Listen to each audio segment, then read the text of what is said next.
Merci Anne-Laure, et puis merci à toutes ceux et celles qui sont voilà, mobilisés pour cette rencontre, et aussi pour cette invitation à laquelle j'ai vraiment accepté. J'ai un petit peu sauté sur l'occasion en laissant tous mes collègues derrière moi, parce que je suis très touchée par votre mission, et ça me parle beaucoup, vous allez voir.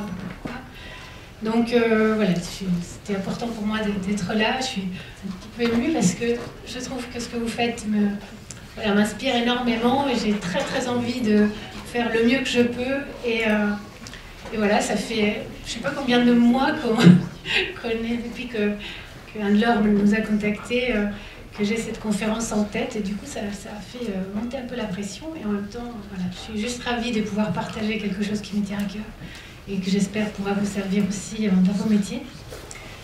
Donc, la communication non violente, ou comme parfois j'aime mettre un peu d'humour dans nos relations, qui ne sont pas toujours fluides comme on voudrait, c'est grosso modo comment ne pas se prendre la tête avec quelqu'un avec qui on ne partage pas les mêmes valeurs. Autrement dit, voilà, qu'est-ce qu'on fait quand on n'est pas d'accord en fait avec quelqu'un, et comment est-ce qu'on peut faire en sorte que nos relations restent ouvertes, fluides, agréables, fructueuses. Donc c'est à cette question que je me suis un petit peu attaquée assez tôt dans ma vie, parce que je viens d'un pays que peut-être certains connaissent, au moins peut-être dans les manuels de géographie, voilà, du Chili. Le Chili, en Amérique latine, comme beaucoup d'endroits en Amérique latine, le Chili c'est un pays qui a une nature fantastique, inspirante, enfin, ça donne envie, ça fait rêver, une faune incroyable aussi.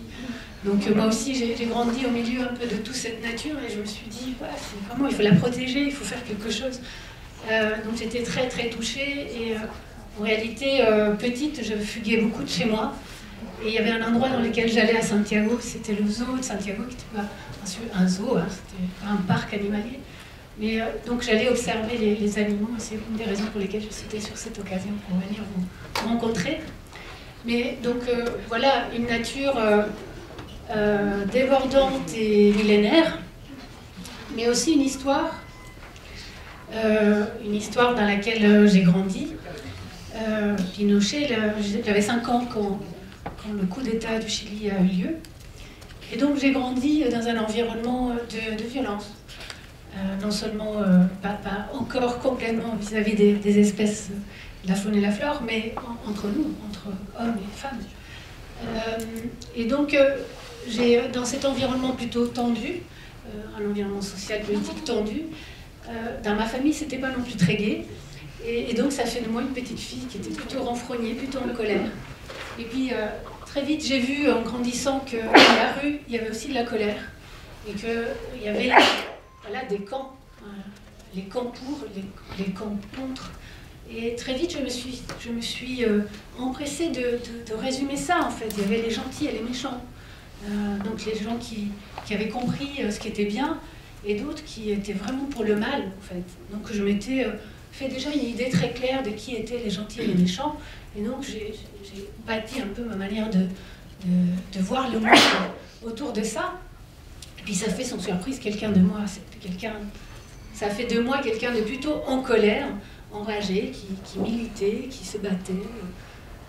Mais me voyant comme ça, parfois c'était pas simple, parce que en réalité, des fois je voyais que des copains, des gens de mon environnement, ils voyaient pas les choses comme moi en fait, ils voyaient que ceux que je croyais qui étaient les gentils, pour eux c'était vraiment les méchants, et vice versa. Donc j'étais assez perdue vers 20 ans et 18 ans, et donc j'avais plutôt envie de comprendre, et j'étais en colère, parfois contre les autres, et parfois contre moi, parce que je trouvais que c'était pas génial d'être comme ça, violent et agressif. Donc j'avais tendance à avoir un peu la honte contre moi. Bref, tout ça faisait que je me posais quand même pas mal de questions, donc je vais étudier l'anthropologie, je suis anthropologue de formation, et là je rencontre dans les livres en fait tout un tas de débats, des gens qui n'étaient pas non plus d'accord sur ce qui était scientifique, pas scientifique, ce qui était bien de penser ou croire, et ainsi de suite. Donc il y avait aussi pas mal d'opposition, le pour et le contre, dans ce contexte. Donc c'était pas facile de faire la part des choses et de savoir finalement qui avait raison et qui avait tort, parce que déjà en grandissant je voyais que Même après, quand je suis arrivée en France, je comparais entre le Chili, la France, c'était pas pareil. Les gens, ils ne faisaient pas comme moi, donc c'était pas bien. Je comparais, je jugeais, je faisais des critiques aussi. Et donc j'étais dans un état d'esprit qui n'était pas nécessairement très constructif. Et ça, dans toutes mes relations, et que ce soit professionnel, familial. Donc j'étais quand même assez démunie face à ça. Et je ne sais pas si ça vous parle, mais c'est à ce moment-là que j'ai rencontré la communication non violente. Et pas mal de choses ont changé dans ma vie et dans mes relations. Et c'est de ça dont je voudrais vous parler. Mais avant de vous parler de la communication non violente, je vais vous proposer un petit moment d'échange entre vous. Donc 3 minutes, tout simplement, pour chaque personne. Je vais vous proposer de vous mettre avec un binôme, un voisin, une voisine qui est proche de vous. Donc ceux qui sont un petit peu isolés, tournez-vous vers quelqu'un qui serait proche de vous. Donc regardez avec qui vous allez pouvoir faire cet exercice. Donc assurez-vous que vous avez un voisin, une voisine près de vous pour que vous puissiez faire ce petit exercice que je vais vous indiquer. Ça va durer 3 minutes. 3 minutes chacun. Cherchez votre voisin, voisine pour que vous soyez sûr que vous n'êtes pas tout seul. C'est bon là-haut? Là aussi. Par deux. Alors qui est tout seul? Est-ce qu'il y a quelqu'un qui est tout seul? Tout seul. Là, il y a une personne. Est-ce que vous pouvez retrouver quelqu'un d'autre? Là, ici, il y a quelqu'un de seul. 1, 3. C'est bon? Voilà, juste si vous vous organisez pour avoir quelqu'un avec qui faire cet exercice, ça serait super.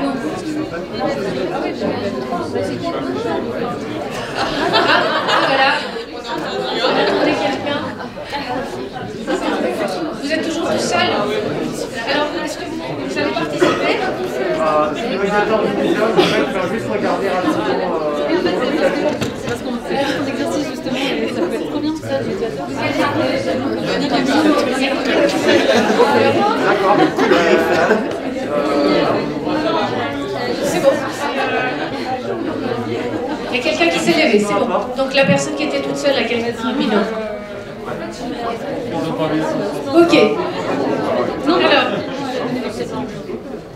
Donc l'exercice consiste à prendre 3 minutes pour vous exprimer l'un après l'autre. Donc je vais vous indiquer d'abord quand changer. Donc une personne va s'exprimer et l'autre va se taire, tout simplement va écouter. Avec une qualité d'écoute un peu particulière, une qualité d'écoute dans laquelle d'abord il n'y a rien à faire de particulier. Donc vous n'avez pas à parler, à réagir, à commenter, à analyser, rien de tout ça, rien de ce qu'on fait habituellement quand on écoute quelqu'un. Donc juste silence, ça veut dire que c'est aussi dans ma tête que je veux faire silence, autant que je peux. En réalité, c'est pas nécessairement possible, mais autant que je peux, je vais laisser de côté tous les avis, les commentaires, les analyses que je peux faire à propos de ce que je suis en train d'entendre. Et je vais juste m'installer dans cette écoute, comme si j'accueillais tous les propos de l'autre, comme si je les entendais pour la première fois, bien sûr, mais vraiment très détendu. Donc une attention, une disponibilité à l'autre. 3 minutes uniquement. Au bout de ces 3 minutes, et c'est moi qui vais vous donner le signal, vous allez échanger les rôles. Et de quoi vous allez vous parler, vous allez vous exprimer, tout simplement de ce que je viens de vous dire en démarrage de la conférence, cette histoire de cette petite fille un peu en colère, renfrognée, qui ne sait pas très bien définir qu'est-ce qui est bien, qu'est-ce qui est mal, et comment ça se reproduit en fait, dans tous les espaces d'une vie, hein, que ce soit à la maison, en dehors, avec nos collègues ou dans nos cadres professionnels également, toutes les relations.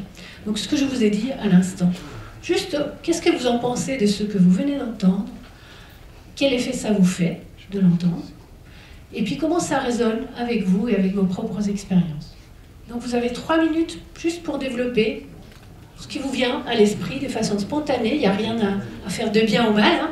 Il n'y a pas de bonne ou mauvaise réponse, uniquement expérimenter l'écoute silencieuse. Donc pour que vous expérimentiez cette écoute silencieuse, il faut qu'il y ait quelqu'un de parle. C'est parti pour les 3 premières minutes. Mettez-vous d'accord. Qui démarre?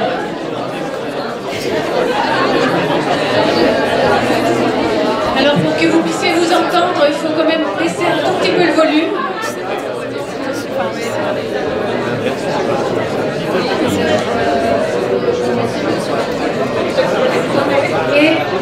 tous d'accord qui démarre, c'est parti pour les 3 minutes. Une personne écoute et l'autre parle.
Restez bien dans l'expression, même s'il reste encore une minute. Continuez, aller plus loin peut-être, ou alors restez juste en silence. Mais restez la première personne, ne changez pas.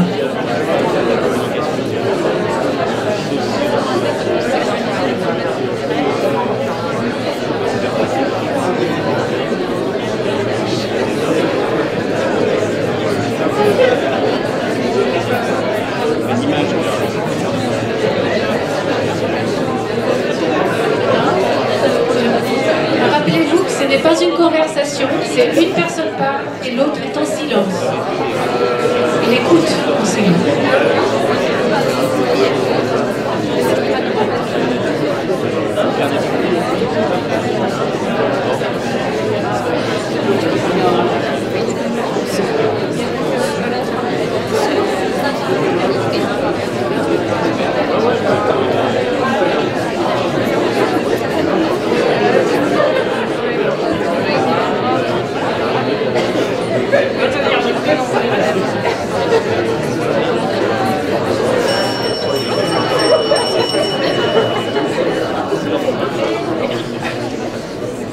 Voilà, super, on arrive au bout de ces 3 minutes, très longues minutes pour certains, très courtes minutes pour d'autres. Déjà, on voit que le temps est relatif, la perception du temps n'est pas pareille pour les uns pour les autres. Donc voilà, on va échanger, 3 minutes pour la deuxième personne. Et rappelez-vous, l'idée c'est vraiment de rester dans une écoute détendue. Donc expérimenter ce que c'est de ne pas chercher à amener des solutions à l'autre, de lui expliquer ou commenter. Juste expérimenter le fait d'accueillir la parole de l'autre. Et puis l'autre, voilà, il a 3 minutes pour dire tout ce qu'il a envie de dire. Et puis si au bout de 2 minutes c'est fini, ben, c'est quand même son temps à lui ou à elle. Et donc vous profitez de ce temps de tranquillité. Donc c'est parti pour 3 minutes pour la deuxième personne.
Allez, 3 minutes.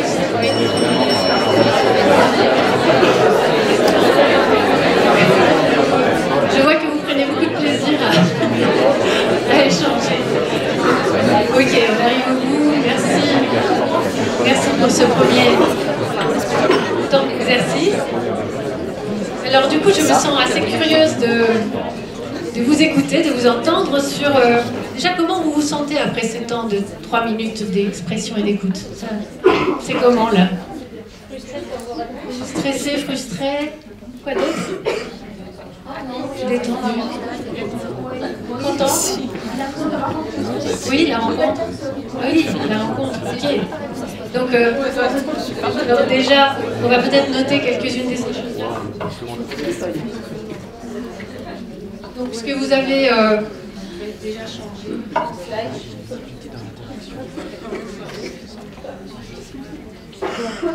Plutôt agréable de vivre une rencontre. Ok. Comment vous sentez-vous et de quoi ça parle? Qu'est-ce que ça vous fait vivre? Déjà, comment c'était d'être entendu comme ça, de façon aussi détendue et libre pendant 3 minutes? Oui. Moi, j'ai trouvé ça super perturbant, parce que dans Perturbant. la conversation, en fait, c'est la réaction de l'autre aussi qui emmène. Oui, oui, oui. Donc ça, c'est perturbant quand tu l'écoutes sans réagir, c'est ça? Ouais, parce que du coup, on ne suit pas, enfin, voilà, c'est pas naturel, quoi, de la pensée. D'accord. Donc ça, c'est ce qui arrive quand on écoute et qu'on n'a pas la réaction habituelle qui est de réagir, de dire oui, ah oui, et puis de faire, voilà, être dans la conversation. Mais oui, parce qu'on peut être attentif et à l'écoute sans réagir, hein, avec la parole. Donc l'exercice c'est ça. Mais la question c'est comment vous vous êtes senti quand vous étiez entendu librement. Et alors? Et c'est parce qu'on a l'habitude d'être interrompu. Oui, on a l'habitude d'être interrompu, merci, c'est ça le cas, c'est exactement ça. On a l'habitude d'être interrompu, et donc du coup, quand on a 3 minutes pour dire tout ce qu'on a à dire, jusqu'au bout, c'est comment? C'est long. Et qu'est-ce qui se passe dans ce qu'on dit? Finalement, qu'est-ce qui se passe dans nos propos, quand on a... On cherche des choses à dire. On peut perdre le fil. Ou alors, il y a peut-être d'autres... Au contraire, on peut aller plus loin dans ce qu'on est en train de dire, parce que du coup, l'autre, comme on sait qu'il ne va pas réagir, on peut aussi aller plus loin. Et oui, on peut développer plus son propos. C'est aussi possible. Mon feutre qui est en train de complètement s'écoller. Ok, et donc peut-être que certains ont vécu quand même le... Oui, il y avait d'autres choses que vous vouliez dire? Non. Et de quoi ça parle, cette rencontre que vous avez vécue? Merci. C'est gentil, merci beaucoup. Ils sont bien parce qu'ils sont à l'eau, mais techniquement, ils ne sont pas super au point. Merci, il y a une multitude de stratégies de solutions, j'adore. Merci beaucoup, super, super. Ok. Donc, oui. Je trouve que ce qui est important dans l'exercice qu'on vient de faire, c'est qu'on n'a pas le temps de surinterpréter on laisse l'autre finir parce que la plupart du temps, en fait, on va avoir une opinion directe et couper et dire non mais n'importe quoi, alors qu'en fait, la personne allait dire l'opposé. Et du coup, ça peut mener à des conflits, alors qu'à la base, il n'y avait pas de conflit. Et je trouve que du coup, entendre le propos entièrement, ça te permet de te dire ah oui, en fait, j'allais réagir sur quelque chose qui n'avait aucune réalité en fait. D'accord. Donc c'est hyper intéressant. Intéressant de pouvoir permettre l'expression jusqu'au bout de l'autre, Ah ouais. c'est ça? Dans la télé, ça manque quoi. Oui, c'est clair. Dans la télé, dans le monde aussi. Et qu'est-ce que ça... De quoi ça parle en termes de valeurs, de pouvoir s'écouter comme ça, avec un peu gratuitement, juste laisser l'autre aller jusqu'au bout de son propos? Ok, de respect. Donc on a dit rencontre, mais il y a aussi respect. J'ai entendu bienveillance. Alors la bienveillance, ça peut être... qu'est-ce qu'on entend par bienveillance? Chacun met des choses différentes derrière ce mot. L'écoute, la compréhension, oui. Ça permet...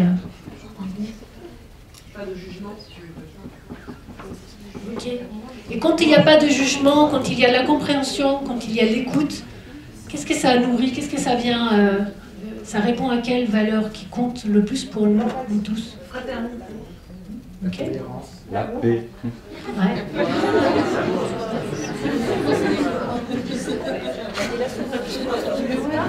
Ok, la paix. Oui. Après, moi, je vais être plus critique. Je donnerai le terme d'indifférence, en fait. Parce que quelqu'un qui ne réagit pas en face de nous et qui écoute peut être totalement indifférent à ce qu'on dit. D'accord. Mais là, je ne vous ai pas demandé d'être indifférent. Je vous ai demandé d'être à l'écoute attentive de l'autre. Donc, c'est pas tout à fait exactement ce que je crois vous avez fait. Est-ce qu'il y a d'autres choses qui vous parlent en termes de relation qui permet l'écoute? Ouais. Carrément la confiance. Ah oui. Je ne connais pas mon autre tout seul qui était là. Ouais. Et j'ai carrément dévalué ma vie parce que. Oui, le fait de savoir que celui qui écoute n'a rien à faire de particulier avec votre propos, il n'a pas à vous conseiller, vous dire oui ou non, c'est bien, c'est mal. Juste savoir que l'autre est disponible pour m'écouter, ça change quelque chose dans notre relation, dans notre manière de nous considérer l'un et l'autre. Donc, en fait, ce que vous venez de découvrir ici, avec cet exercice, c'est à la fois une qualité de connexion particulière. Alors, oui, il y a de l'inconfort parce que vous n'avez pas l'habitude de faire comme ça. Vous n'avez pas l'habitude de juste de vous taire quand quelqu'un vous parle. Nous avons tous l'habitude au départ de réagir et d'amener notre grain de sable dans la discussion. Ça, ce sont nos habitudes d'écoute. C'est pas ce qui va nous permettre nécessairement d'aller rejoindre l'autre là où il est, mais ça nous permet d'avoir de la convivialité, de la discussion, d'être vivant là-dedans. Mais ce n'est pas nécessairement la seule manière d'écouter. Et ça, c'est une des choses que la communication non violente nous permet, c'est de développer une certaine qualité de connexion avant l'autre, avant le résultat, pardon, et cette connexion avec l'autre, elle est possible parce que justement, je ne vous ai pas dit, il faut que votre collègue amène à parler de tel ou tel sujet ou que vous allez évaluer tel ou tel sujet. Il n'y avait pas d'objet, il n'y avait pas d'objectif, il n'y avait pas de but, juste uniquement vous connecter l'un à l'autre à travers l'écoute. Ça, c'est un des éléments clés de la communication non violente. Et le deuxième, c'est que nous avons tous quelque chose en commun. Est-ce qu'il y a un mot ici qui ne parle à personne, quelqu'un, qui ne plaît pas à quelqu'un? Est-ce qu'il y aura un mot d'ici, de tous ces mots-là, qui ne parlent pas? La plupart du temps, mais peut-être que c'est lui ou celle qui pense, ouais, il y en a un qui ne me plaît pas. On ne va pas le dire, mais bon, grosso modo, dans mon expérience. Ouais, bienveillance. Oui, c'est ça, c'est le petit mot sur lequel moi-même j'ai un peu tiqué. On a envie de remplacer ça par gentillesse, tout simplement, quoi. Oui, et aussi, et encore, parce qu'on peut se dire gentillesse, ça veut dire quoi pour toi, ça veut dire quoi pour moi, ou pour elle. Ça ne veut peut-être pas dire la même chose. Mais en gros, ce qu'il y a derrière là, c'est des aspirations. Derrière ces mots, ce sont des aspirations que nous partageons tous. Nous avons une préférence pour avoir des relations dans lesquelles il y a du respect, il y a de la gentillesse ou de la bienveillance, il y a de l'écoute, il y a la compréhension. Tout ça, ce sont des choses que nous avons en commun. Ça s'appelle les besoins humains fondamentaux. Il y en a plein d'autres, mais là, je ne vais pas parler de tous. Mais en tout cas, nous les partageons. Et la CNV, elle va dans le sens de nous permettre, avec ces deux pendant de clés et d'autres compétences que je vais vous présenter, vivre ses aspirations au quotidien et dépasser les rapports de force dans lesquels on va chercher à donner raison à quelqu'un, ou en tout cas, ou lui donner tort, ou nous mettre dans des rapports de force où je vais essayer de convaincre quelqu'un qu'il a tort et que c'est moi qui ai raison, ou vice-versa. Donc la CNV, elle permet ça. Donc on sort de ce rapport-là, mais comment on sort? Comment est-ce qu'on arrive là déjà? Qu'est-ce qui nous amène dans ce type de conflit ou dans ce type de rapport de force? En réalité, on a trouvé que nous sommes, nous baignons, c'est un peu comme la marmite d'Obélix, nous avons tombé des dents quand nous étions petits, et puis il y a à peu près 8000 ans, c'est une représentation du monde binaire qui va nous amener à voir les choses, ou à essayer en tout cas de distinguer et de séparer entre ce qui est bien et ce qui est mal. C'est une représentation, moi j'appelle souvent en noir et blanc, c'est qu'on va chercher à travers un certain type de pensée, un certain type de langage et des comportements, à déterminer ce qui est bien, et du coup on va le récompenser, et ce qui est mal, et pour lequel on va amener des punitions. Tout notre système culturel de loi, d'éducation, nos institutions, elles sont basées là-dessus. En fait, et nous vivons là-dessus sans que nous nous rendions compte. Et nous avons donc un certain type de pensée qui va nous amener à un certain type de langage et à agir d'une certaine manière parce que nous sommes dans cette représentation binaire du monde. Comment ça se passe? Quel type de pensée nous avons? La plupart du temps, et d'ailleurs vous l'avez nommé, celle qu'on redoute le plus, ce sont les jugements. Pourquoi? Parce que dans les jugements, quand vous l'entendez, il y a le mot juge. Et ce juge, il est là en nous maintenant, puisque on l'a appris quand on était tout petit, maintenant on sait nous juger et juger les autres, dire ce qui est correct, dire ce qui est mal, dire qui est gentil, qui n'est pas gentil, ou qui est professionnel et qui ne l'est pas. Nous avons appris, depuis qu'on est tout petit, à juger ça. Donc, et on en a très très peur, parce qu'on a vu que souvent quand je parle de c'est quoi la bienveillance, on me répond, ce n'est pas juger. Et ça montre en fait qu'à chaque fois qu'on a des jugements, qu'on les entend, quelque chose en nous c'est crispe, quelque chose en nous c'est ferme, parce que ça ne donne pas envie d'aller connecter avec quelqu'un qui est en train de nous juger, et vice-versa. Et pourtant, ça fait partie de nos habitudes de communication. Jugement, prêt d'intention, interprétation, diagnostic, a priori ou étiquette, entre autres, ça fait partie des pensées que nous avons et qui viennent de ce système binaire. En termes de langage, ça donne quoi? Ça donne les comparaisons. Oui, ta petite sœur, elle se comporte pas comme ça. Hein. Ou alors, mon chef d'avant, il ne disait pas les choses comme vous. Ou alors, ma collègue, la collègue qui est partie, elle était vachement plus sympa. Et... Voilà, comparaison, d'accord? Les critiques, tu fais pas ce qu'il faut, tu devrais faire autrement. Les ordres, tu n'as pas le choix, c'est comme ça, c'est pas autrement. C'est la loi. Ou c'est autre chose. C'est comme ça que ça a été décidé. Donc, tu t'exécutes. Les ordres, les reproches, les accusations, et ça donne aussi lieu à des actions, à des comportements et réactions, comme par exemple chercher des coupables. Oui, parce que dans ce système binaire, il faut chercher à qui c'est la faute. Ou à punir ou à récompenser, à se chercher des excuses aussi, parce que l'on ne veut pas être jugé, et donc on va chercher à se justifier et à démontrer que c'est pas nous. Donc ça s'appelle le déni de responsabilité, et ça vient aussi de ce système binaire, ou agresser, se défendre, se donner tort, ou donner tort, ou raison, donc rentrer dans ce rapport de force et culpabiliser. C'est quelques exemples des habitudes de langage et des communications dans lesquelles nous sommes, qui nous paraissent tout à fait naturels, mais qu'en fait, ce sont des conditionnements culturels pour lesquels on n'a pas tellement conscience qu'ils agissent au quotidien dans notre réalité, dans notre vie quotidienne. Donc là, pour vous donner quelque chose de concret, j'ai pris un petit exemple dont on avait parlé avec Anne-Laure à une époque, à un moment où on a préparé cette intervention. Donc je me suis imaginée être médiatrice Faune Sauvage au bout du fil. Voilà, il est 18h, je suis fatiguée, je suis au bout du rouleau, j'ai une journée lourde, fatigante. Et puis j'ai au bout du fil un monsieur qui ne veut pas entendre raison, quoi. En fait, lui, il a une chouette dans son grenier, ça fait du bruit, il n'arrive pas à dormir, il n'en peut plus, il ne veut pas entendre raison. Moi, je ne sais pas quoi lui dire. Ça fait 20 minutes que ça dure, j'en peux plus. Puis lui, au bout d'un moment, mais j'ai rien à cirer, moi, des espèces protégées, quoi. Enfin, il faut me débarrasser de ce truc. J'en ai marre, j'arrive pas à dormir. Mais vous faites quoi, là? Vous êtes payé pour ça, quoi. Qu'est-ce que vous faites? Donc là, waouh, qu'est-ce qu'on fait, là, dans ce cas-là? Donc moi, je me mets à la place de cette médiatrice. Moi qui suis plutôt réactive, la première chose qui me vient, c'est des jugements, bien sûr. Mais pour qui il se prend, ce mec? Mais comment il me parle? Mais de quoi comment c'est possible, quoi? Enfin, une espèce de brute, enfin, j'ai juste envie de le bousiller. Bref, je suis quand même largement agacée, irritée, j'ai envie de lui rentrer dedans, lui dire, mais écoute, je vais te raconter un truc, tu vas voir. Mais je fais rien pour l'instant, tout ça se passe dans ma tête, assez vite. Ou alors, très vite, vient d'autres types de pensées et de jugements qui ne sont pas contre l'autre, mais contre moi. Parce que je me pose des questions, peut-être que je me suis mal prise, en fait.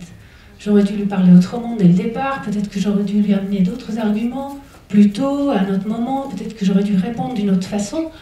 En fait, je commence à douter un peu de moi, et je me dis que voilà, j'ai pas su faire mon boulot, j'ai mal fait. Voilà, je doute, je me sens un peu coupable, et puis je vais être un peu découragée, quoi.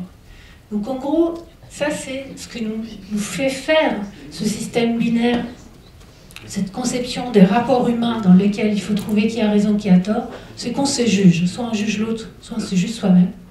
Et les conséquences de ce schéma, c'est que soit il y a des tensions et des conflits, donc on va rentrer dans l'art, on va réagir à chaud, on va lui raconter on va lui dire ses 4 vérités, on va lui faire des critiques, ou alors voilà, on va rentrer dans le conflit, ou alors l'autre conséquence, c'est le mal-être, c'est que j'ai pas de recul, c'est que je me sens découragée, je perds confiance en moi, l'estime peut-être, par rapport à mon travail, et puis je nourris une certaine amertume dans cette situation-là.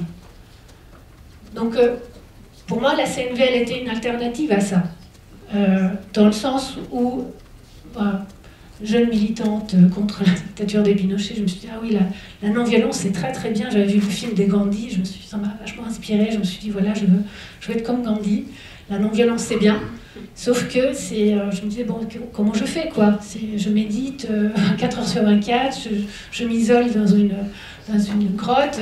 En fait, j'avais pas d'éléments concrets, j'avais pas des moyens, un outil concret pour agir de façon non violente. Et en fait, la CNV, elle a cette capacité à nous donner des outils très concrets pour pouvoir pratiquer ça. En tout cas, pour moi, ça a été une manière de le faire. La première chose, le premier parti pris de la CNV, c'est qu'on part du principe que tout être humain est équivalent à l'autre. C'est-à-dire qu'on n'est pas différent. On a les mêmes valeurs, on ressent les mêmes émotions, je veux dire les mêmes besoins humains fondamentaux, on les partage. Et même si on n'est pas égaux, qu'on a des histoires différentes, on a des compétences différentes, on a des croyances, des religions et des valeurs différentes, enfin pas des valeurs comme ça, mais plutôt des envies différentes, en vrai, en tant qu'être humain, nous avons la même valeur. Ça, c'est un parti pris. Ensuite, avec ces partis pris, nous utilisons la qualité de connexion que vous avez vécue tout à l'heure. Bon, certains, pas tous, j'ai bien compris,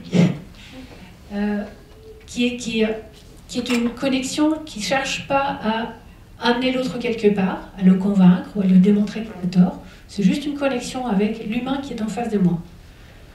Donc c'est une connexion avant le résultat. Et avec l'empathie, certains l'ont évoqué, mais pas n'importe quelle empathie. Hein. Vous savez, vous avez peut-être certains, une formation bio ou scientifique, vous savez que nous avons des neurones miroirs, donc nous sommes équipés pour être empathiques, mais l'empathie se développe aussi. Donc on peut l'apprendre, on peut la développer, on peut la cultiver, et c'est ça que la CNV nous permet de faire avec 4 compétences qu'on développe quand on se forme à la CNV, parce que là, je vous donne un peu un vernis de ce que c'est la CNV, mais quand on se forme, on va développer des compétences, par exemple, faire la part des choses entre les faits et les interprétations. Par exemple, si je fais comme ça, qu'est-ce que je suis en train de faire? Bonjour, plus fort.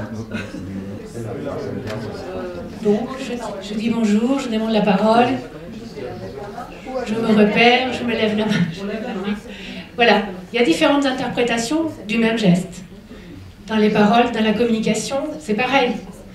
Un visage, un geste peut être interprété de différentes manières. Donc une des premières compétences qu'on développe quand on veut utiliser la CNV pour apaiser les relations ou créer une connexion qui nous permette de coopérer et de dialoguer, c'est de bien faire la différence entre ce que je vois, ce que j'entends, les mots qui sont dits et les interprétations que j'en fais. C'est assez prégnant quand on utilise le mail, par exemple. Je veux dire, certaines phrases, on peut interpréter de différentes manières, selon l'état d'esprit dans lequel je suis. Voilà, c'est une compétence, et ça s'apprend. Et ça se développe. Pareil pour les sentiments, on apprend à les repérer, on apprend à les décrypter, et on apprend aussi à aller plus loin que juste repérer nos émotions. On essaye de comprendre de quoi elles nous parlent. Quand je suis inquiète ou que j'ai peur, j'ai besoin de sécurité. Quand je suis en colère, j'ai peut-être besoin de m'exprimer ou de respect. Derrière chaque émotion, il y a des besoins. Et donc, quand on est au clair sur ce qu'il y a derrière nos émotions, nous pouvons les exprimer clairement et faire des demandes. Donc ça, c'est la clé, la colonne vertébrale de la CNV. Ce sont ces 4 compétences OSBD. Alors, la première chose qu'on peut faire quand on... Je regarde l'heure. C'est bon. La première chose que peut faire notre médiatrice Faune Sauvage devant ce monsieur, c'est prendre le temps, du recul, de la distance, pour avoir un meilleur discernement et savoir qu'est-ce que je peux répondre, qui soit au service de la mission que vous avez. Et qui ne soit pas juste entrer dans un rapport de force avec la personne. Donc pour faire ça, le premier processus qu'on apprend avec la CNV, c'est l'auto-empathie. C'est-à-dire essayer de comprendre qu'est-ce qui se passe chez moi quand j'entends ces phrases de la part de ce monsieur. Ok, d'abord il y a la colère, il y a l'agacement, l'irritation. Oui, il y a peut-être ça, mais qu'est-ce qu'il y a d'autre? Je suis impatiente, je suis fatiguée, j'ai besoin de repos moi aussi. Donc je peux aller très vite vers les besoins qui sont en jeu. Je vais parler d'abord des émotions et puis ensuite des besoins. Et puis je vais repérer qu'est-ce qui est le plus important pour moi. Peut-être c'est la sécurité de la chouette, peut-être c'est mon repos, ou la considération et le respect pour mon travail. Il y a différentes choses qui sont en jeu quand on réagit avec des émotions fortes, qui sont en fait comme un tableau de bord dans une voiture. Les émotions, elles s'allument quand il y a quelque chose qui compte pour nous, qui est touché. Donc avec la CNV, on apprend à les repérer sans se juger ni se blâmer.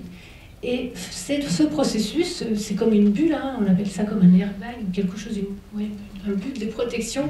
Ça nous donne déjà un peu de recul, de distance et de discernement pour savoir qu'est-ce que je vais dire à l'autre, comment je vais lui répondre.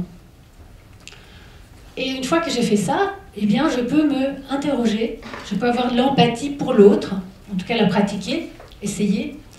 Mais je ne peux pas le faire si je n'ai pas fait un temps pour moi d'abord. La première étape, c'est toujours s'écouter et se rendre disponible avant d'aller voir ce qui se passe pour l'autre, d'avoir de l'empathie pour l'autre. Ça ne se décrète pas, c'est ça que je veux dire. Je peux m'interroger, oui, comment il se sent en fait. Ce monsieur, il est impatient, il est fatigué, il est au bout du boulot aussi, ça fait plusieurs jours qu'il ne dort pas, donc il a besoin de repos, il a peut-être aussi besoin de compréhension, et qu'on puisse rejoindre que il ne sait pas quoi faire, il est démuni, et donc il a besoin de soutien là-dessus.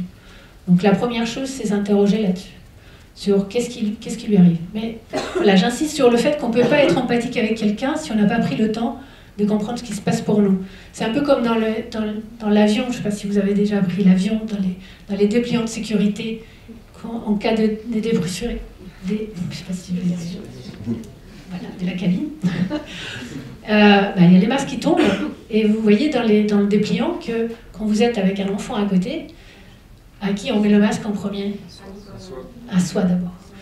Eh bien, c'est le même principe qu'on applique dans l'empathie. Je ne peux pas être dans l'empathie, l'accueil, la disponibilité, la compréhension de l'autre si je n'ai pas pris le temps et si je ne sais pas le faire avec moi-même. Le faire avec moi me permet de le faire avec l'autre. On donne de la disponibilité et puis de la sincérité et l'authenticité pour le faire. Après, ça s'apprend.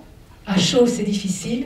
Donc, plus je pratique, c'est une pratique la CNV, c'est comme si apprendre une langue. Plus je le pratique, plus je suis à même d'établir un dialogue à partir de là. Et ça donnerait quoi, ce dialogue? Si j'ai quitté l'intention d'avoir un résultat avec cette personne et que mon intention, c'est d'être vraiment connexion d'abord, lui apporter de la compréhension avant une solution, eh bien, je vais pouvoir, par exemple, lui dire « Oui, j'entends que vous êtes exaspéré, en fait, quand vous m'écriez que pourquoi on est là et qu'est-ce que je fais avec cette chouette. Vous êtes vraiment désespéré, vous avez besoin d'un peu de compréhension pour ce que vous vivez au quotidien, c'est ça ?» Et lui, il n'a pas fait la CNV, donc il va me dire « Ouais, mais arrêtez de me parler de cette manière, je comprends rien. Moi, ce que je veux, c'est qu'on me débarrasse de cette chouette. » Ah ouais, donc il a vraiment besoin de compréhension. Donc je vous tourne. Ok, je vois que ce que je vous dis, ça n'a aucun impact sur vous. Vous avez vraiment besoin que quelqu'un vous aide à mieux vous reposer chaque jour. Est-ce que c'est ça? Bah oui, j'ai besoin de dormir. Et cette chouette, elle nous fait peur. Elle fait peur à ma femme. Ah oui, vous êtes inquiet en fait. Bah oui, je suis inquiet. Donc au fur et à mesure que je lui donne de l'empathie, cette personne, elle peut s'apaiser, peut se calmer. Et puis à un moment donné, elle va pouvoir m'écouter et comprendre eh bien qu'on ne peut pas faire ce qu'il demande, mais qu'on va peut-être, si on dialogue et que l'ouverture s'est créée, on peut trouver ensemble une solution pour qu'il soit plus confortable. Mais ça nécessite que, et lui et moi, nous puissions répondre à nos besoins. Donc moi qui suis fatiguée parce qu'il est 18h, écoutez, je suis vraiment désolée, là ce soir ça va être comme d'habitude pour vous, je suis d'accord pour qu'on continue à échanger sur ce sujet, peut-être est-ce que vous êtes d'accord pour m'appeler demain? Entre-temps, je vais voir avec les collègues, je ne sais pas de quelle institution ou association du coin, on va essayer de trouver une solution et voir qu'est-ce qui est possible pour vous. Est-ce que vous êtes d'accord pour m'appeler demain? Moi, je serai moins fatiguée et je pourrai plus vous donner des éléments. Donc déjà, ça permet d'ouvrir un espace de coopération qui n'aurait pas eu lieu si j'étais encore dans mon truc de comment lui démontrer qu'il a tort et qu'il devrait respecter les espèces protégées, parce qu'elles sont protégées. Donc ouvrir le dialogue, ça permet pas toujours d'aller jusqu'à une solution, mais ça nous donne des possibilités d'imaginer des solutions avec d'autres. Donc ce dialogue se fait à partir des faits et pas de ce que j'interprète sur ce qui se passe pour l'autre, pour moi. Toujours les sentiments, les besoins et la demande.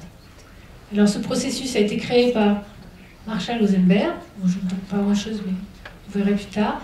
J'aimerais vous donner un temps d'échange, des questions là-dessus, donc je vais vite au bout. Il y a 2 livres qui sont intéressants à lire pour ça. Les mots sont des fenêtres qui ont été écrits par Marshall Rosenberg. Et Cessez d'être gentil, soyez vrai, pour avoir des dialogues fructueux, des Thomas Lansembourg. Voilà pour la conférence que je voulais vous montrer. Je vous ai donné quelques repères très rapides de ce qu'on développe dans des formations en fait. Hein. Donc là, vous avez un vernis. Chaque compétence est développée, on est formé à la pratiquer. Donc c'est un entraînement. Et donc voilà, ça fait partie d'un cursus qui est plus ou moins long ou adaptable selon les situations. Mais voilà, il faut se former, il faut s'entraîner pour pouvoir l'appliquer. Et puis là maintenant, je suis à votre disposition pour poser quelques questions et pour répondre à vos questions plutôt.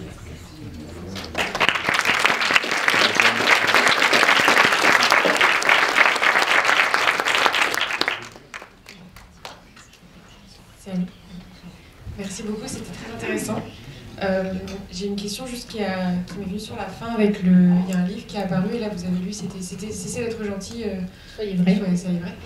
Et on s'est fait la remarque que nous justement au contraire, on a l'impression que quand on essaye de faire de la communication non violente, justement on n'est pas nous-mêmes, on joue un peu un rôle pour justement pour écouter l'autre, pour l'amener dans une direction, voilà. Et du coup on n'est pas nous-mêmes. Du coup le titre m'a interpellée. Parce que là c'est du coup un livre sur la communication non violente.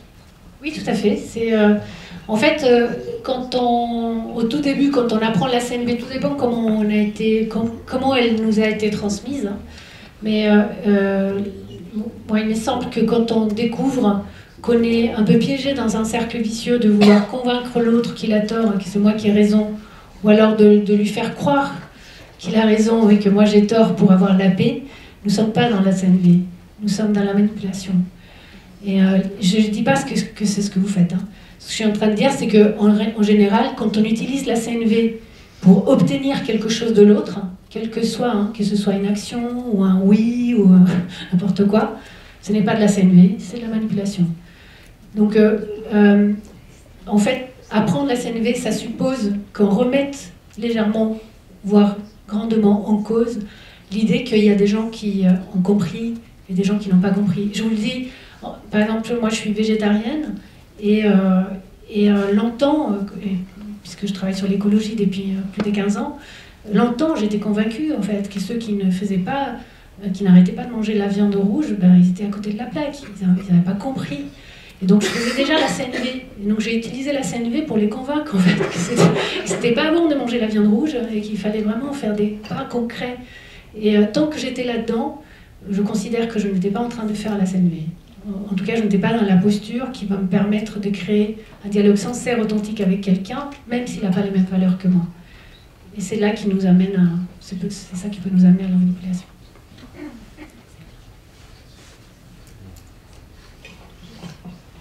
Merci pour votre présentation. Moi j'ai 2 questions. La première, ça concerne le temps qui nous est donné quand on est au téléphone. 20 minutes, en ce qui me concerne, c'est exceptionnel. Généralement, on nous demande de traiter en été, on reçoit des dizaines d'appels par jour. Ça me paraît, alors comme vous l'avez dit, ça se pratique, mais ça me paraît hyper compliqué de faire d'abord une introspection, comment je me sens, quel est son besoin, etc. en 5 minutes par exemple. Ça, c'est la première question. Est-ce qu'on peut vraiment appliquer la CNV dans un appel de 5 minutes? La deuxième question, ça concerne ce que vous venez de dire, le fait de convaincre à tout prix, la manipulation, etc. Concernant l'exemple de la chouette que vous avez donné, par exemple, peut-être que je me trompe, mais moi, mon but, ça va être quand même de convaincre le monsieur que cette chouette reste chez lui. Et bah, peut-être que pendant 3-4 semaines, il dormira pas bien. Et je me vois... Enfin, en fait, j'aurais pas de solution à lui apporter qui implique que on va sortir la chouette de chez lui. Enfin, je sais pas si je me fais comprendre. Oui, j'entends. Et du coup, j'ai l'impression que parfois la manipulation, c'est ce qu'il y a peut-être de mieux pour nos besoins écologiques, en fait, pour nos besoins de protection. Je me questionne dessus, c'est peut-être pas très sain, mais voilà. Non, merci de votre sincérité, parce que c'est à ça qu'il faut qu'on réponde, en fait, au quotidien. Si on veut amener des gens qui agissent pas au service de la vie, par exemple, et qui protègent pas la vie, en général, hein. Enfin, moi, je remonte un peu le... Il y a la chouette, mais il y a les animaux, et puis il y a la vie en général.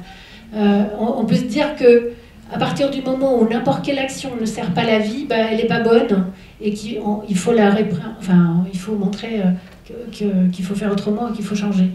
Moi, ce que j'entends derrière ce que vous dites, c'est que parfois on est d'abord pris de court. Il y avait deux sujets dans votre question. Et oui, en effet, hein, la réalité des échanges font que parfois on n'a pas 20 minutes pour faire l'introspection et voir ce qui se passe en nous.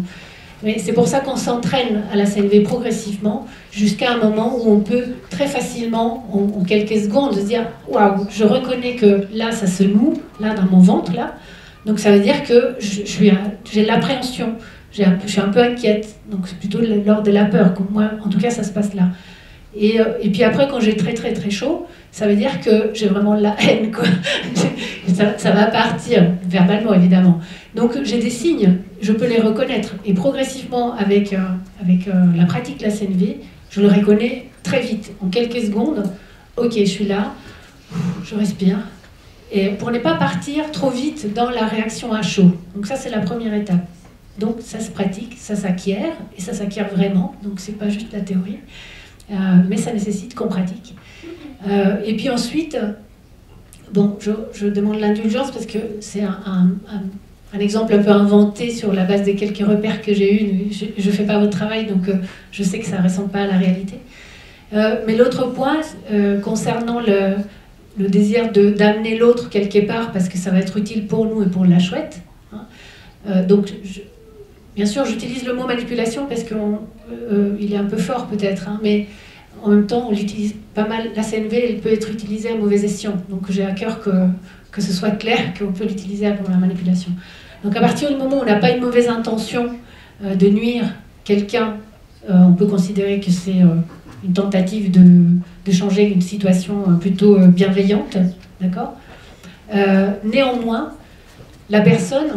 Elle croit qu'elle n'a pas d'autre stratégie pour bien dormir, se reposer et être tranquille que se débarrasser de la chouette. Ça, c'est une stratégie. Se débarrasser de la chouette, c'est la stratégie. Par contre, les besoins qui sont en jeu pour lui, ce sont le repos, la tranquillité et la compréhension. Il a besoin que quelqu'un comprenne sa situation. Et c'est ça qu'on va chercher avec la CNV.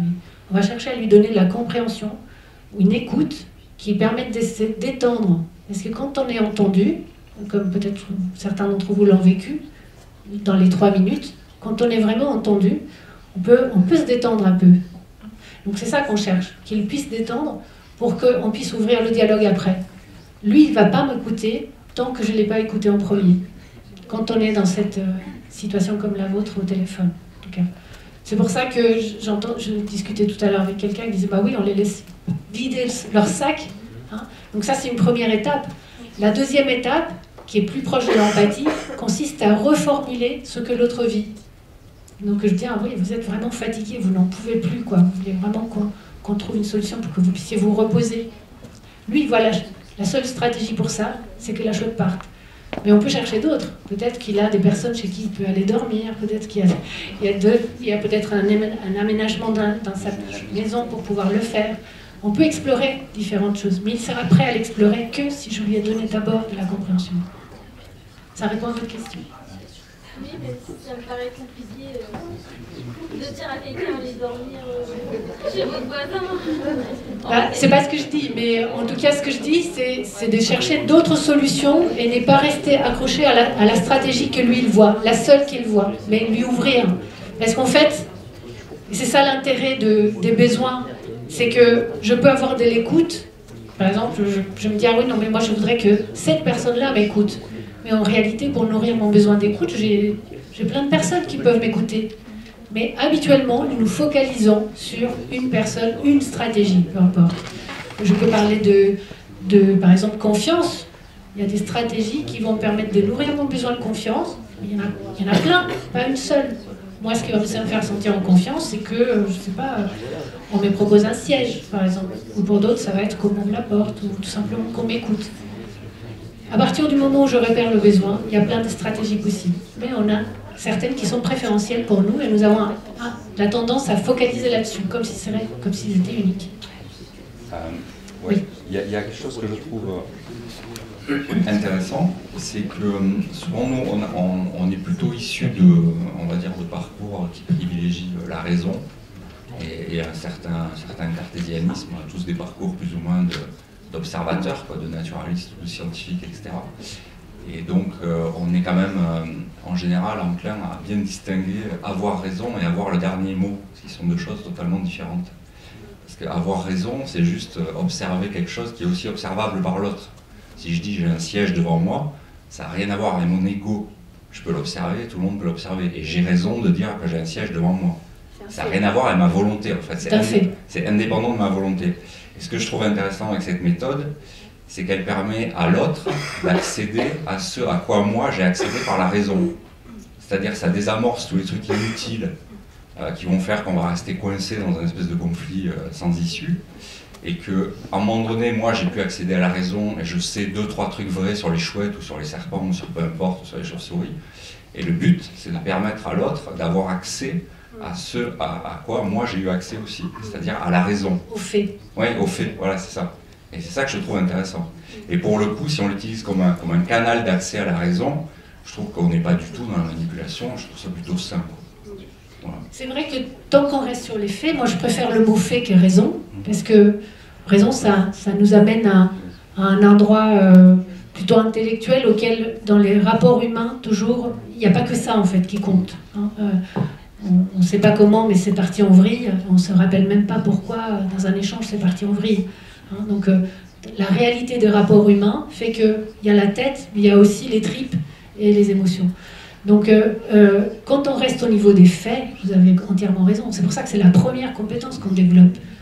Rester et partager les faits, ça évite tout un tas de malentendus et des tensions et des conflits qui pourraient être évités si on pouvait les partager.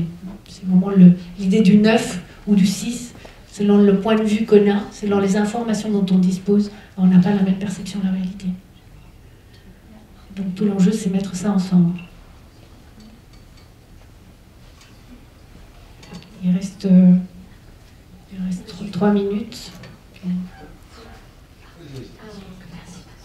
Je voulais juste revenir sur les temps d'échange qu'on peut avoir quand on reçoit des appels. Notamment, on parlait tout à l'heure des centres de sauvegarde. Et parfois, la personne, quand elle arrive à voir quelqu'un au bout du téléphone, elle a déjà appelé 3 vétérinaires, son voisin, l'OFB, on en parlait tout à l'heure également. Elle a appelé la mairie qui n'a pas voulu intervenir et souvent elle a été un petit peu trimballée vers différents interlocuteurs. Nous, on arrive un petit peu en fin de chaîne quand elle arrive enfin à nous avoir et on est juste avec le sac à main sur l'épaule et à vouloir rentrer à la maison. Et du coup, ça me paraît compliqué, en tout cas difficile. Alors, sur l'écoute, sur l'empathie, sur le temps d'échange ponctuel quand on a la personne au téléphone, oui. Mais après, ces gens-là, ils sont en attente d'une solution d'urgence, en fait. Parce qu'ils sont dans une urgence qui s'est majorée au fil du temps. Parce qu'au plus il a eu des réponses négatives, au plus il est dans une situation de stress, en fait. Oui. Et c'est moi, ce que je voulais savoir, c'est comment répondre, enfin, comment trouver des réponses pour transposer cette urgence-là et pour essayer d'avoir une réponse qui rassure la personne. Et parfois dire on en reparlera demain, ou c'est pas forcément la solution non plus. Voilà. Merci. Pour avoir travaillé avec des gens sur des centres d'appel et puis aussi en situation de crise, j'ai l'expérience que vouloir à tout prix apporter des solutions aux gens, c'est pas la meilleure stratégie. Parce qu'à partir du moment où je cherche la solution à l'autre, l'autre il cesse de la chercher par lui-même. Donc on a plus à gagner à chercher ensemble. Mais pour cela, il faut que l'un et l'autre soyons disponibles pour faire ça. Et donc, moi, ce que j'entends dans le cas de figure que vous venez d'évoquer, c'est que cette personne, elle s'est peut-être pas sentie entendue par les autres interlocuteurs qu'elle a eus par le passé, et donc elle arrive à un niveau d'agacement, d'irritation à votre coup de feu avec vous, qui est déjà hautement c'est assez chaud quoi, pour lui. Donc, la question, c'est comment on peut lui offrir de l'écoute, de la compréhension, de juste pouvoir lui amener, de reconnaître qu'il a vécu un truc désagréable, c'est-à-dire ne pas avoir été entendu dans sa préoccupation. Et une fois qu'il a entendu ça, il pourra entendre que vous êtes sur le départ de votre boulot et que la journée est terminée, mais que vous lui donnez rendez-vous pour demain pour que vous puissiez vraiment être disponible pour lui. Non, la journée est la même en fait. C'est ça le problème, c'est que les gens n'ont pas plus de temps. D'accord, mais bon, cette personne-là, je ne suis pas en train de parler en général, je suis en train de parler d'une personne qui arrive en bout de course après avoir parlé à 3-4 personnes et qu'il arrive à 18h, quoi. Donc, dans ce cas-là, moi, ce que je ferais, c'est pas essayer de lui trouver une solution parce que je ne suis pas en état clair, en forme pour l'aider à trouver les meilleures solutions. Ou pour lui dire tout simplement, l'amener à comprendre qu'en réalité, on n'a pas 36 solutions hein, et qu'on est assez démunis, autant lui que nous, pour lui apporter la solution qu'il veut. Mais il sera d'autant plus ouvert à entendre que la solution qu'il voulait, c'est pas possible, que vous êtes accueillante et à l'écoute. Et donc, il faut vous donner les conditions pour ça. Et les meilleures conditions, c'est prendre soin de soi d'abord, et puis ensuite s'engager avec la personne à revenir vers lui et pour renouer le dialogue jusqu'à ce qu'on trouve quelque chose qui lui convienne. Mais bon, moi, ayant travaillé avec des personnes, par exemple, qui allaient perdre leur travail, il n'y avait pas de solution, ils allaient le perdre, leur travail, d'accord ? Mais il y a deux manières de le perdre. Soit on leur dit, c'est fini, au revoir, et donc on lui fermait la porte de l'usine et c'est terminé. Soit on les accueillait, on écoutait, et on rejoignait le vécu de l'autre, simplement on ne le laissait pas tout seul avec ça. Et c'est ça d'être plus empathique, c'est juste imaginer que l'autre il est en train de vivre quelque chose qui n'est pas tellement agréable, et pouvoir lui refléter que j'ai compris. Rien que ça apaise, ça ne solutionne pas le problème, mais ça apaise et ça permet de se rendre plus ouvert et plus disponible pour trouver des stratégies qui conviennent à la personne. Là, on parle de problèmes qui existent comme la chouette qui empêche quelqu'un de dormir. Il y a des personnes qui nous contactent alors qu'il n'y a pas de problème, c'est parce qu'ils font des chauves-souris et qui ne gênent pas du tout dans une cabane au fond du jardin. Et juste, tu refuses. Et c'est très difficile de se mettre à la place de l'autre parce qu'on ne peut pas reformuler et dire donc là, vous êtes énervé, Parce qu'il y a de la nature autour de vous. La nature, c'est pas un fait, c'est les chauves-souris qui sont dans la cabane au fond du jardin. Ça, c'est un fait. Donc déjà, si je peux dire, oui, mais j'en conviens avec vous que c'est pas facile et que ça peut vous paraître compliqué, d'accord? Parce que c'est comme si on apprenait des nouveaux à se dire les choses et à se parler, à se comprendre. Et ça, on ne sait pas le faire depuis notre conditionnement, c'est bien, c'est mal. Si derrière mon propos, si je lui dis « Ah oui, oui, je vous comprends », mais qu'est-ce qu'il est chiant, il n'a rien compris, ça ne sert à rien en fait. Parce que l'autre, il va le sentir. Il va sentir que en fait, je le prends de haut et que je vais lui expliquer quelle est la bonne manière d'agir.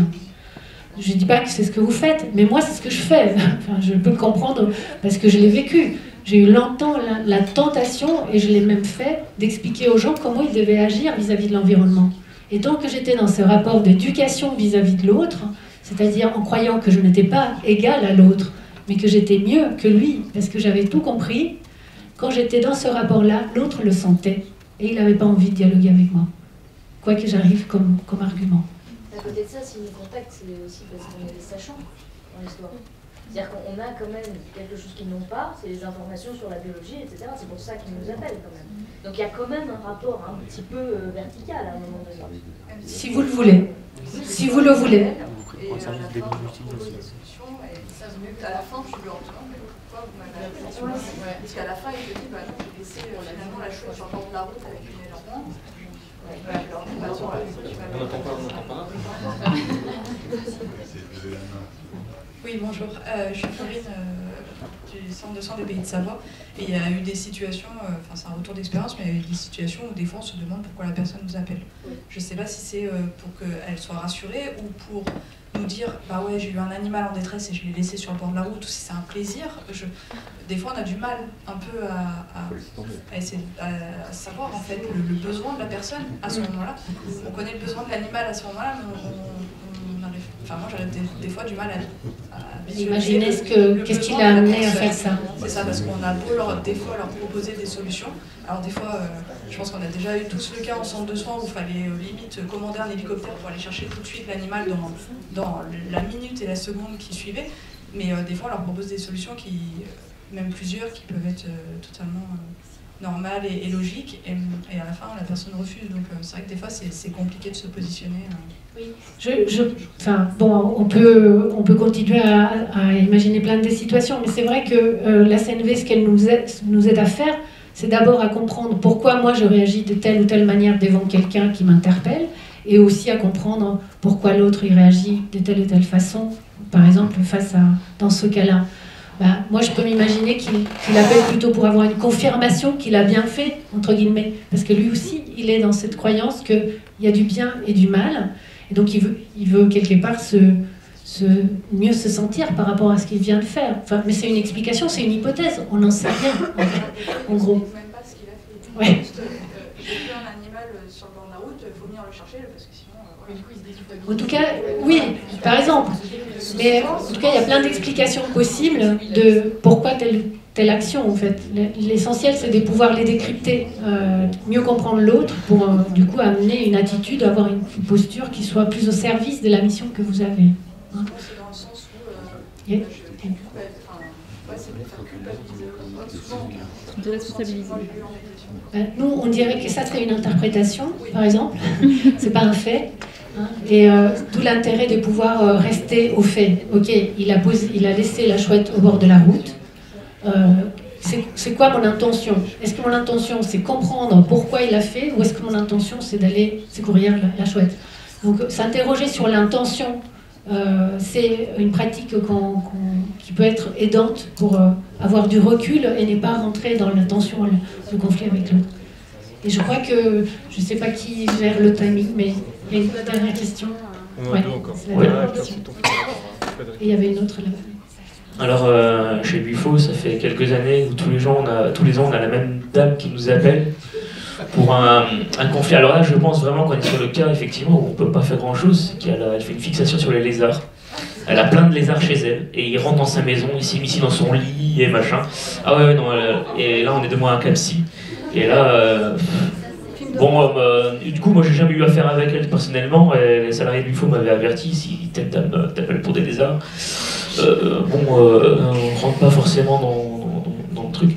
Mais oui, il faut aussi avoir conscience, je pense que si on a affaire à des gens comme ça, bah, on est gentil au téléphone, oui, on vous entend, et puis on attend l'année suivante qu'elle rappelle, et puis voilà.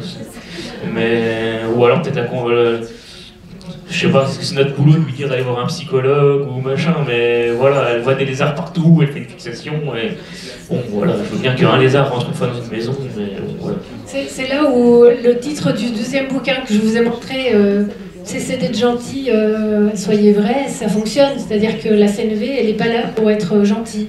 Ça ne sert pas à ça.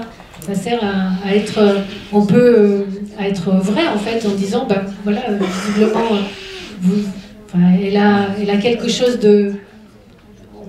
Elle voit des lézards, elle vit l'expérience de voir des lézards partout, et à ce moment-là, elle vous appelle. Moi, je me dirais qu'elle a besoin de connexion avec quelqu'un, en fait. Elle a besoin de relations, elle a besoin d'être en lien avec quelqu'un, et la personne qu'elle a trouvée, c'est vous, vos collègues. Donc, quelque part, elle doit trouver un peu de réconfort à cet échange. Mais voilà, c'est pas à nous d'être, ou à vous, d'être nécessairement gentil avec tout le monde. C'est pas notre métier. Oui, je vous remercie pour votre présentation. Il me semble cependant que, à travers ce que vous avez présenté, c'est qu'une partie des échanges qu'il y a dans un... Moi, il me semble qu'on rentre plutôt dans un processus de négociation avec cette personne. C'est pas seulement de la communication non violente. La communication non violente, ça va être qu'une partie du vecteur de la négociation pour arriver à une solution. Et donc, c'est un petit peu ce que j'ai expliqué au cours de mes différentes interventions, et pour ceux qui ont vu aussi le film avec les pisciculteurs, c'est un processus qui a duré 3 ans, vous voyez, donc c'est quand même relativement long, et donc ça fait l'objet de négociations où il y a différentes personnes qui vont intervenir dans ce processus. Donc moi, il me semble qu'une formation à la communication non violente, c'est bien, c'est une première partie, et je dirais pour déjà... permettre d'appréhender ces personnes avec lesquelles on peut avoir des difficultés à s'expliquer. Par contre, je pense qu'après, il faut faire un travail plutôt lié à de la négociation. Il y a différents ouvrages qui existent, qui ont été publiés par exemple par des Américains, enfin, moi je connais ceux-là, Fisher, Oury et Patton, pour ne pas les nommer. Si vous avez besoin des livres, je vous fournirai, où ils apprennent finalement ce qu'ils appellent la stratégie des gains mutuels, gagnant-gagnant, qui apprennent à communiquer dans des situations difficiles ou avec des gens difficiles. Et ils montrent bien que c'est un processus qui est relativement long, qui est itératif. Alors je sais bien que vous avez des appels qui durent assez peu, il faut s'enquérir assez vite de ces situations-là, mais c'est souvent ce qui marche le mieux lorsqu'on veut trouver une solution. Et c'est pas une négociation commerciale, c'est-à-dire c'est vraiment une négociation qui a plus attrait à la diplomatie, dans laquelle on cherche une solution et dans lequel on ne cherche pas à avoir raison. C'est-à-dire que le but des échanges qu'on a avec la personne, c'est pas lui imposer nos arguments, effectivement en étant sachant, parce que la personne nous appelle, parce qu'on a cette connaissance. S'il nous appelle aussi, c'est pour pouvoir trouver une solution. Et on ne la voit pas tout de suite, et il faut peut-être la faire émerger avec cette personne.